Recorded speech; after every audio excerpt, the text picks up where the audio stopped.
Hey everyone, it's me, Murray, and this past weekend I went to a Edison Format 2K event over in Houston, Texas, and I ended up finishing third in Swiss, splitting with top eight, and I ended up doing it with Gladiator Beast. So yeah, pretty good weekend. Had tons of fun. So I'm really happy to show you guys this list. I hope you guys enjoy it. I'll explain my choices the best I can. But here we go.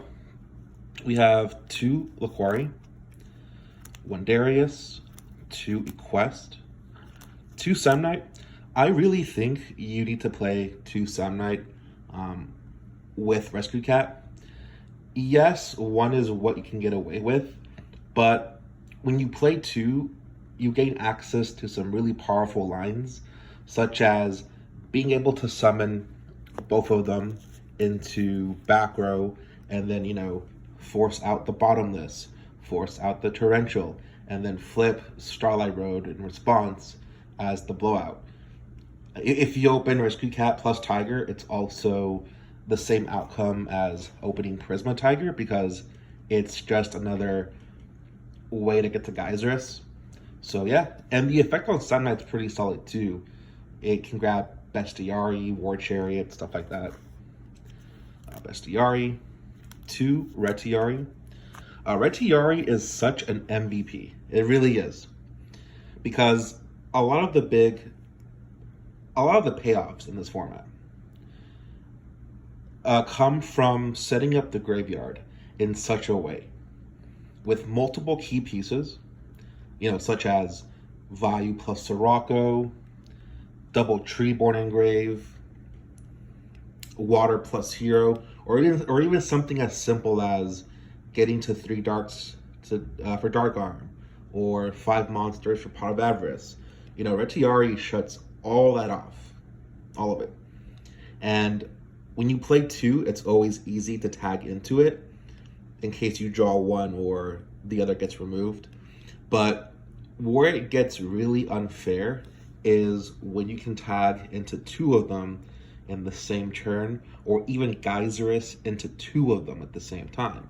Because, if you summon Geyserus and then tag into two of these, it's like you dealt with their board, and then now you're just clearing their follow-up. So it's really nice. I recommend you guys try this out. Murmillo. Homplemus, I'm playing this to help improve the Blackwing and Hero matchup, because those tend to be the decks that struggle with walls the most. Secutor, card's powerful. Anytime Secutor resolves, the game pretty much ends, to be honest. Sometimes you'll draw it, but that's fine. You just have to live with that. Three Tiger, one Prisma, one Cat. I really do like a combination of these two. I like the ceiling on Prisma, but because of what it can play into and get punished by, it's not something I'm willing to build my entire deck around. It's just that the play with Prisma is, too good to pass up in this deck. And one Hedge Guard. This card's really nice, Hedge Guard. So what it does is, during damage calculation, you can send this from the hand to grave to prevent a monster you control from being destroyed by this battle. But that monster's attack is cut in half for the rest of the turn.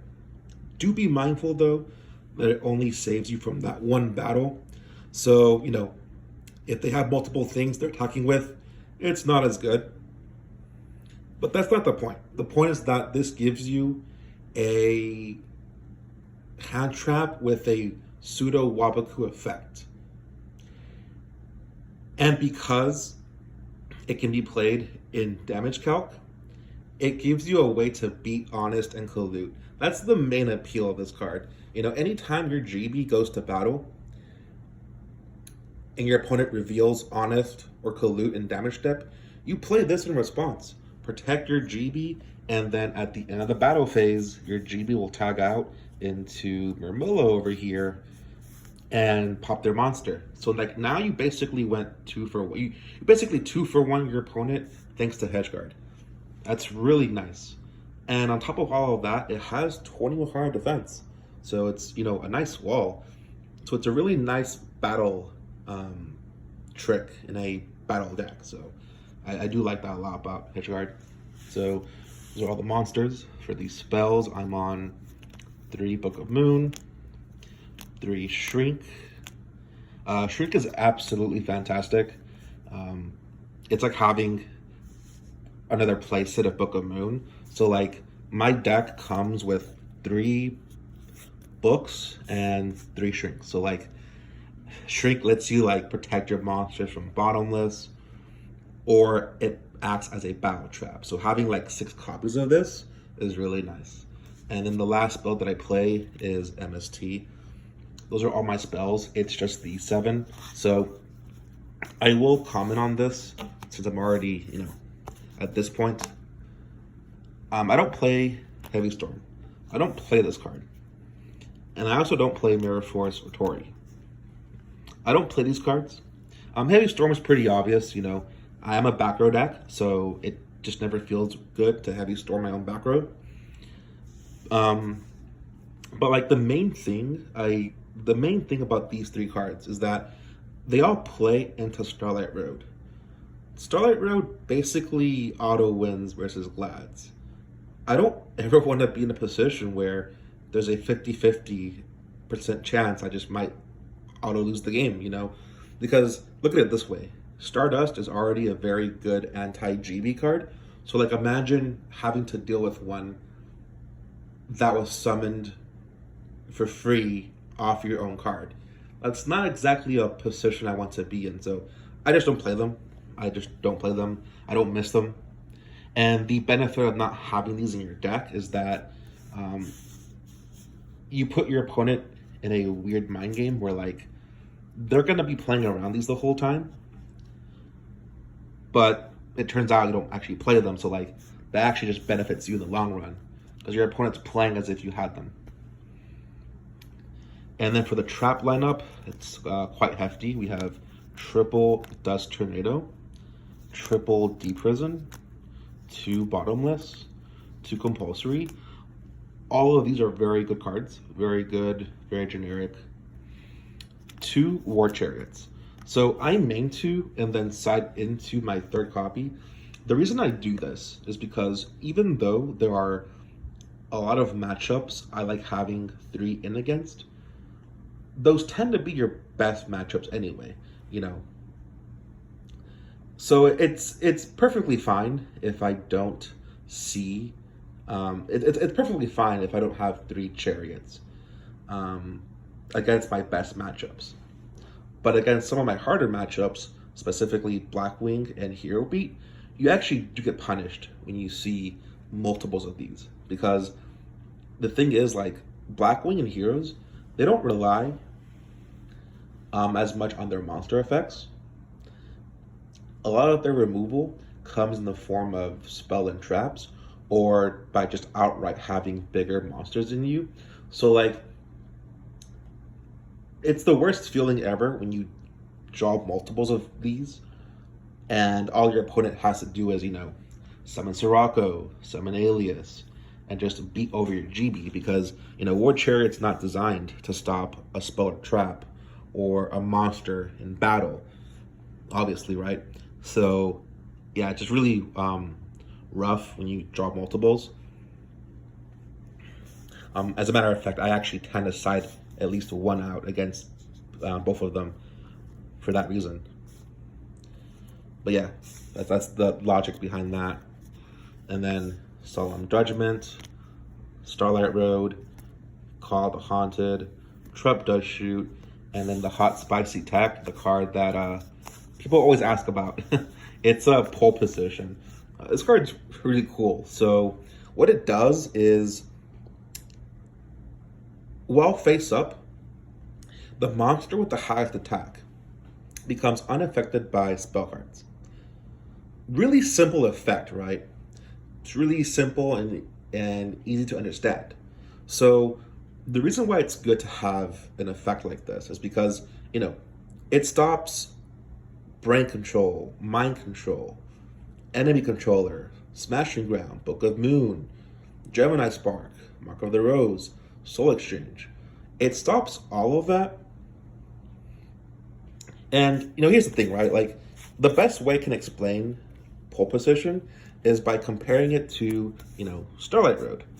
It's the same logic, right? So Starlight Road is stopping stuff like Heavy Storm, Mirror Force. In some matchups, both of these cards are stopping, one card, the one of Heavy or the one of Brain Control. But then you have matchups where it's stopping multiple things. Starlight Road can stop, in some matchups, Heavy Storm plus Judgment Dragon, or Heavy Storm plus Icarus Attack. Same thing with pole position. In some matchups, it's stopping just the one Brain Control. But in other matchups, it's stopping Brain Control, Enemy Controller, Soul Exchange, Frogs being the best example of that. And, the cards that it's stopping tend to be the cards that, cost you the game if they resolve. So I think as a one of, it's perfectly fine to play something like this. It's a one of tech. You can actually side it out. But that's not all. There's more. This card has a second effect. So if this face-up card leaves the field, it destroys the monster with the highest attack. So, if your opponent goes summon Dark Arm Dragon and they start popping your back row, you can chain pole position, and then now their Dark Arm dies. It just gets blown up because of this. Or if they summon Caius and target this, you blow up the Caius. If they go Heavy Storm, you chain this and blow up their biggest monster. And the effect, by the way, when it leaves the field, does not start a chain. So it can actually take down Stardust. So like if your opponent has Stardust, right? And they go play Heavy Storm, flip Raikou, target this, play MST, target this. Whatever the case may be, right? You just chain pole position and their Stardust gets blown up. And there's nothing they can do about it because this effect does not start a chain. Therefore, Stardust cannot negate it. So, like I said, as a one of tech, it's perfectly acceptable. You can side it out, but I do like having an effect like this in the deck because there's no other card that does something like this in the format. And it's very unpredictable as well. So, that's the main deck. So, quick note about the main deck. I apologize for everything being scattered, but I am playing 43 cards. The reason why it's 43 is because, you're not bound by any one limited card. It's not like Dragons, where like you have to keep it at 40 because you want to see Future Fusion in your opening hand. Glads don't have something like that. The reason why I play 43 is because the theory is it's supposed to help with your ratios. The best hands with GB that you can open are the ones where you draw, let's say for example, 2 normal summons plus 4 spells and traps, right? This is a very strong opening hand with GB. You have 2 normal summons plus 4 spell and traps, or 3 spell and traps and a Test Tiger. These are the hands that I aim for. And by playing 43, it allows me to just, have more even and spread out hands instead of seeing like multiples of, one card. So that's why it's 43. Yeah. And then we'll go ahead and do the side deck next. I have another Homplemus, another Hedgeguard to help improve the Blackwing and Hero matchup, 2 Cyber Dragon, Stables, 1 Grandmole. Amazing card. It lets you out Synchros and Absolute Zero on a +1. 2 Ancient Forest. This card's very interesting. It's really powerful, honestly, when you read it. And here's the thing, like, only Glads can play this card. There's no other deck in the format that can play this card, but Glads, and I'll explain why. So upon activation, it puts everything in face-up attack mode, and flip effects do not activate at that time. So right off the bat, it's canceling out the effect of Raikos and Hamsters. That's already very playable. You know, people already play Knock for that reason. But here's the seller, right? So whenever a monster attacks, it is destroyed at the end of that battle phase. So get this, right? Your GBs will tag out first before this card activates and destroys them. So it's an effect that's actively working for you and not against you, because your GBs will not get destroyed by this card. So when you play this against Value, for example, it keeps Value from vomiting a bunch of monsters on the field, because, you know, unless they have exactly gained that turn, everything gets blown up. So they just can't go Greffer into Armwing so carelessly. You know, it's very nice. One twister, because I wanted another out to Royal Oppression. It's faster than Trap Stun, and it doesn't lock you out of your own back row like Whole Wave does. So, you know, it's fine as a one of. 2, Trap Hole, specifically for Blackwing. There are other decks I can also put this in against, but mostly for Blackwing. A 3rd copy of War Chariot, a 3rd copy of Compulsory. I think 3 Compulsory in the main deck is a little too much, but there are matchups like the Diva Hero decks, Vayu, Zombie, where like 3 Compulsory on top of 3 War Chariot is like very killer against them. A 2nd Starlight Road, another Transmigration Prophecy. Well, I'm sorry, it's only 1 because it's at 1. But yeah, so this card's very nice. Anytime I feel like wanting to side in DD Crow, I can just put this in again. I can just put this in, you know.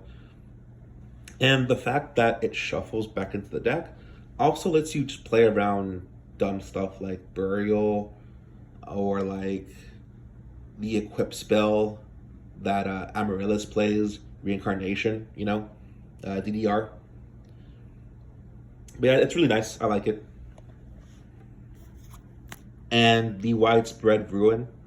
So I'm playing this because I wanted a clean out to Thought Ruler, Archfiend, Titanial, and White Knight Dragon, because those cards have effects that negate targeting, which, you know, my whole deck is built around.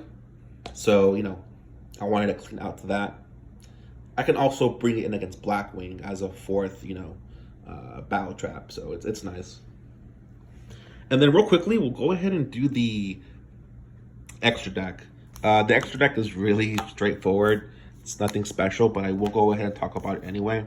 So we have 3 Geyserus, 3 Heraclinos, because why not, right? 3 Chimera Tech. This one you actually do need 3 of, because I have the 2 Cyber Dragons plus Call of the Haunted, so that's 3 opportunities to make Chimera Tech. 1 Granios. The reason I play this is because I can always go summon Prisma, reveal this, dump Grand Mole, and then bring it back with Call of the Haunted. It's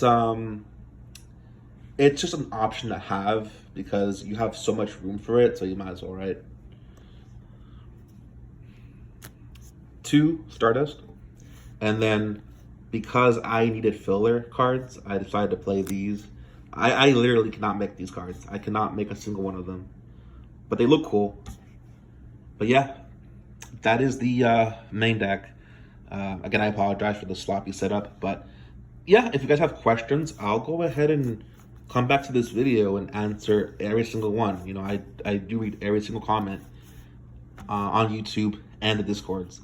So yeah, hope you guys enjoyed, and I'll see y'all later.